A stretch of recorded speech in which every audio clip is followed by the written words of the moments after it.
Multicultural and Doc Talk Manitoba project. This is your host, Jyoti Kelsey again, and today we have Dr. Jared Bullard again with us to share some more information. Welcome to the show. Thank you for having me.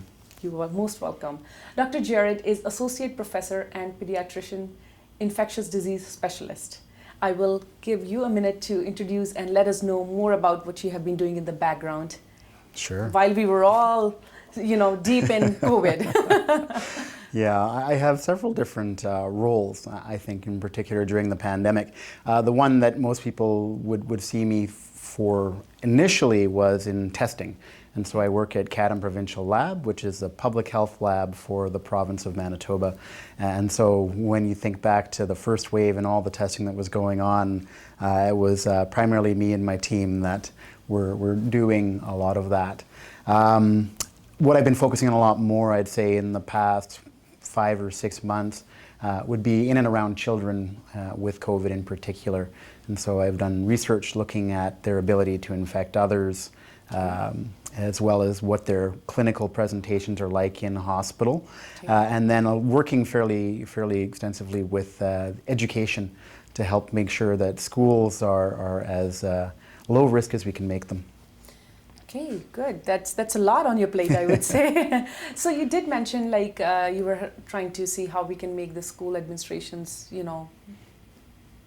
safe enough, right, to do back, which I guess everybody did a good job. We have kids back to school, which was much needed, and a year-long time period for them being home was quite a lot, right? It was very hard on them. 100%. I had my son home for 2 months only, and I was like, somebody hard on me, hard on him as well. No doubt, I love him. So, but the question is what all do you think is still needed to be done, because there are still cases coming up. Where are we lacking right now? Right. So I'd say that when I look at schools in general, the most important thing is for everybody who can get vaccinated to get vaccinated. Right? When I think of children and what their highest risk exposure is, it's probably going to be at home. And so if they have parents and or older siblings who aren't vaccinated, they are the most likely people in their lives to give it to them. So that also does apply to teachers and educators, just to make sure that they are also vaccinated. Another key thing when we're thinking specifically of schools is to make sure that when teachers are not feeling well or anybody's not feeling well, that they stay home. Because the last thing you want is somebody going to school with any illness, including COVID, and passing it around, just because it's not good for a lot of kids to be sick at the same time. Sure. And this is going to be thinking about it. And then it's spreading eventually, right? Kids go home, parents go to work. And nobody needs that. Yes. Other things that we've done, of course, include social distancing. So we have, most kids are going to be about 6 feet apart. At the same time, we're making sure that they wash their hands and are very aware of touching their faces and so on. And of course, making sure that they have masks. And so masks that are well fitted and basically help prevent them from spewing out the little germs that they like to do frequently. Right. One of the other things that we've talked to different schools about too is ventilation.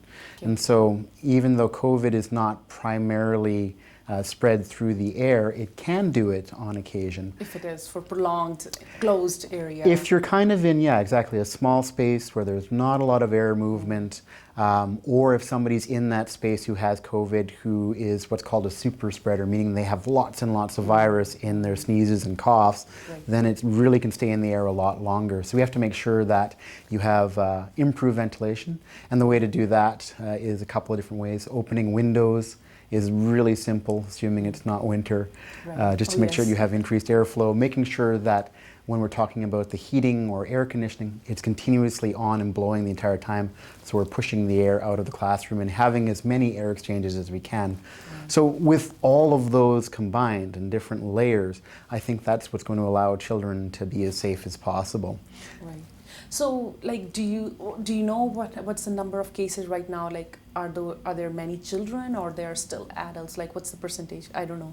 Oh, have that data. When I think about kids and the proportion of cases that they've been in the province so far, it's around 25%. And so by children, I mean anybody under the age of 18, basically. I see.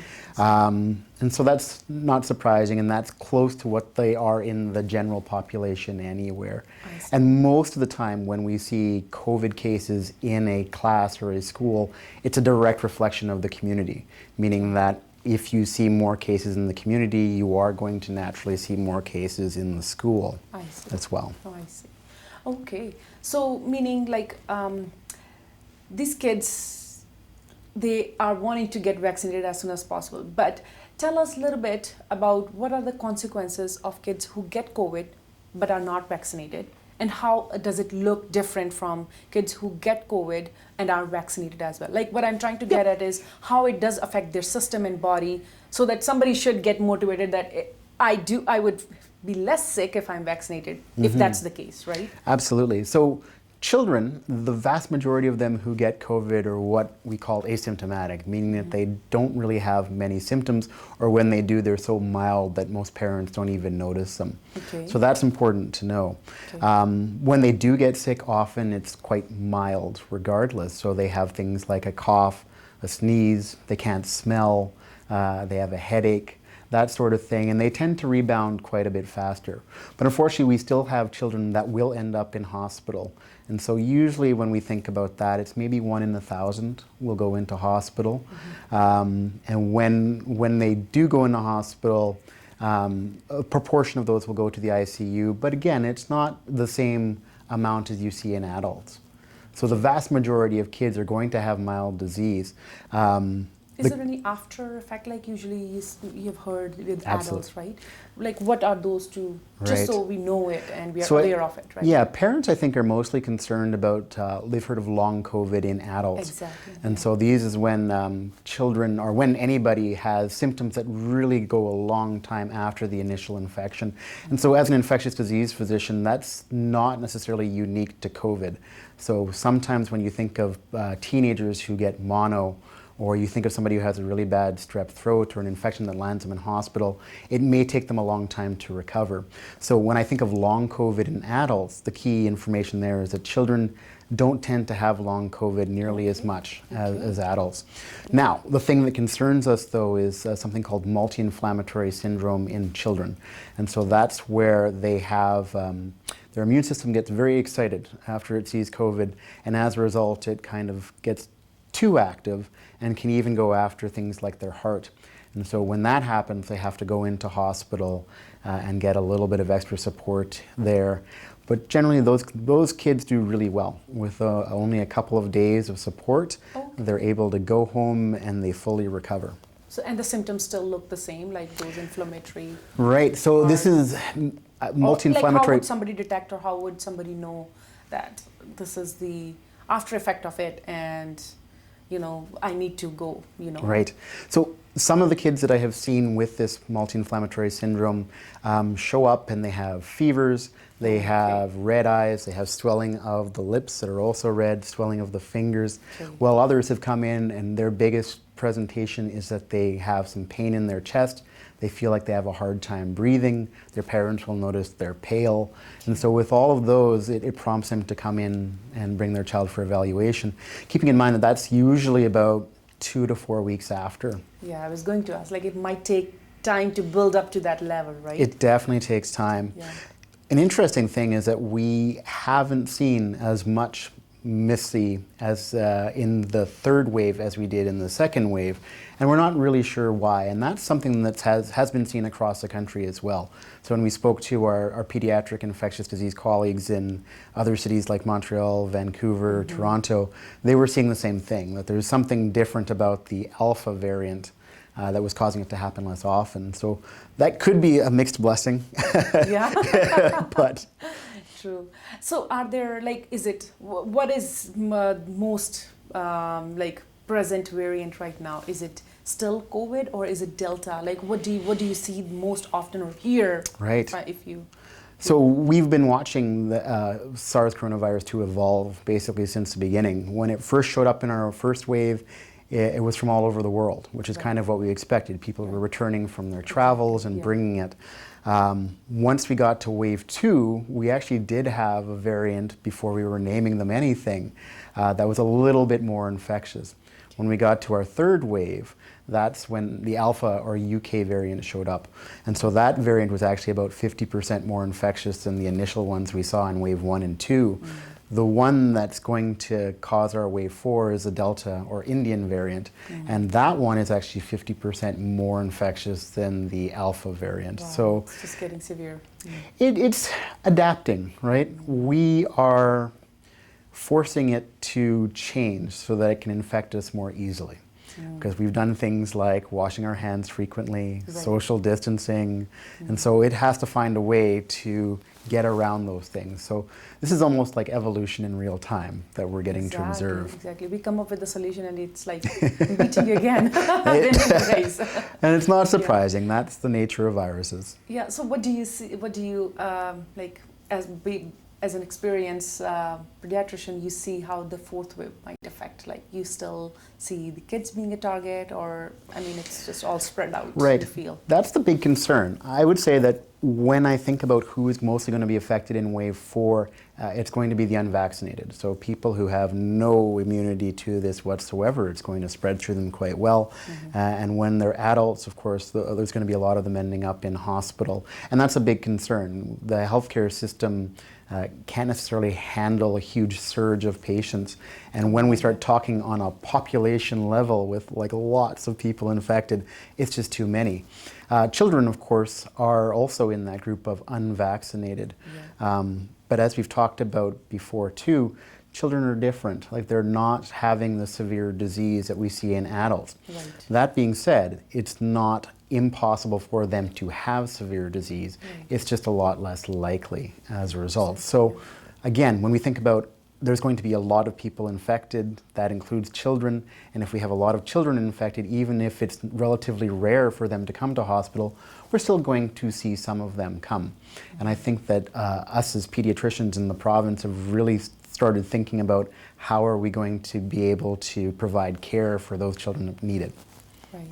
So, I mean, if the parents are decided that we are going for getting our kids vaccinated, right? How do the consequences may look different if they still get COVID?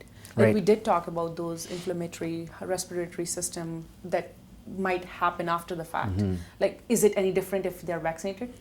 Correct. So the thought is that once we have children vaccinated, that even though they have a small risk, they're going to have an even smaller risk of those things happening. Right. So it is definitely your best benefit to get your kids. It's definitely a benefit. And as I've said to a lot of parents who have asked, everybody gets COVID.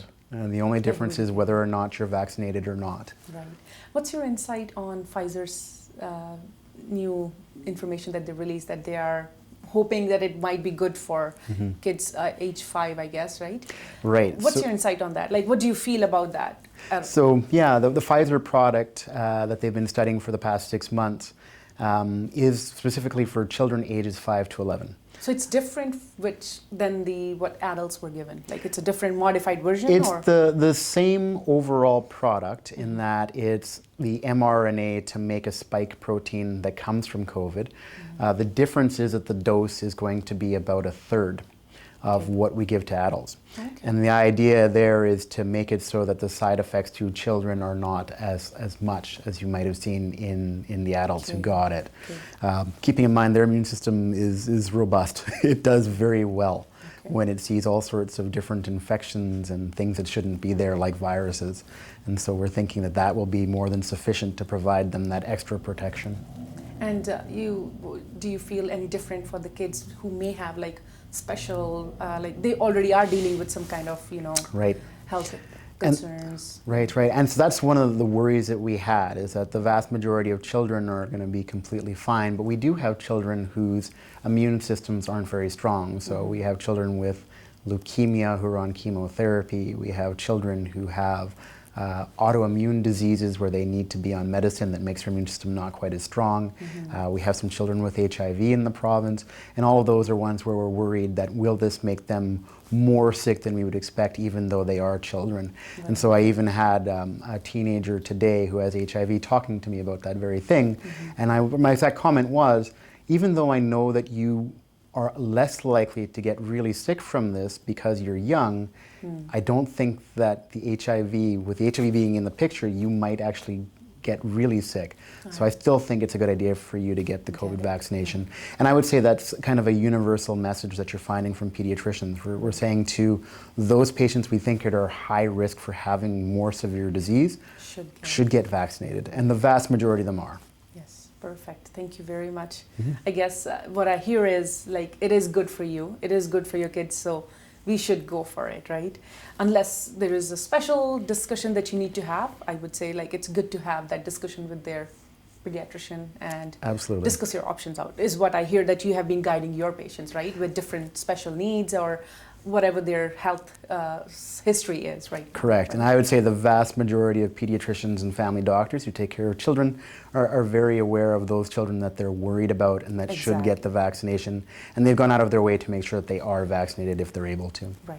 Any last message you want to give to our listeners or viewers before we end this session? Because it's pleasure and looks like I can just keep going, because every time I have a question, it's just like, how can this, your neighbors, anybody. So do you want to give any message from your side? Yeah. Sure. I think the key message is that get vaccinated.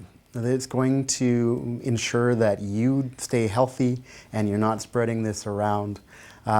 Make sure that if you're sick, you stay home.